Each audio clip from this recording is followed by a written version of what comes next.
చెప్పు తీసుకొడతాను ఒక్కొక్క వైసీపీ నా కొడుకుని చెప్తాను. పగిలిపోయేలా దవడ వాసిపోయేలా చెప్పు పెట్టి కొడతాను కొడకల్లారా. ఒక్కొక్కడికి చెప్పు తీసుకొని పళ్ళు రాళ్ళ కొడతాను కొడకల్లారా. ఒక్కొక్కడికి చెప్తున్నాను. అరే ఎదవల్లారా, సన్నాసుల్లారా, చవటల్లారా, దద్దమ్మల్లారా, నా భాషని కొద్దిగా మన్నించాలి. ఎందుకంటే ఈ భాషని నేను నేర్చుకుంది పవన్ కళ్యాణ్ దగ్గర నుంచే. చెప్పు తీసుకొని కొడతా కొడకల్లారా.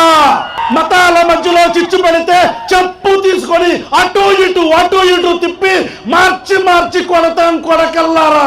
ఇది నేనల్లా, పవన్ కళ్యాణ్. పవన్ కళ్యాణ్ గారు చేసిన ప్రసంగాల్లో సగం కూడా రావణ్ అంత ఎమోషనల్ గా అంత అగ్రెసివ్ గా ఏమీ ఉండదు. అంతకు 100 రెట్ల అగ్రెసివ్నెస్ ని జనాల్లోకి పవన్ కళ్యాణ్ ఇట్లా ప్రవహింపజేశారు. ఆ ప్రవాహంతో పోల్చితే రావణ్ జస్ట్ ఒక నీటి బిందువు. ఇప్పుడు రావణ్ ఒక వేదిక మీద చాలా అగ్రెసివ్ గా మాట్లాడారు. అంతకంటే పెద్ద వేదికల మీద పవన్ కళ్యాణ్ గారు ఇంకా అగ్రెసివ్ గా మాట్లాడారు కదా.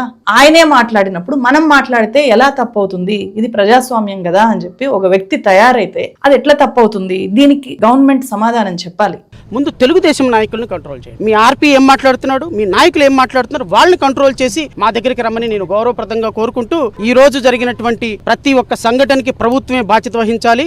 టైం మీది, కొట్టారు, మాకు వస్తుంది టైం, కొడతాం. మేము కొడితే ఎలా ఉంటుందో తెలుసా? దిమ్మ తిరిగి బొమ్మ కనపడుతుంది ఈ ప్రభుత్వానికి.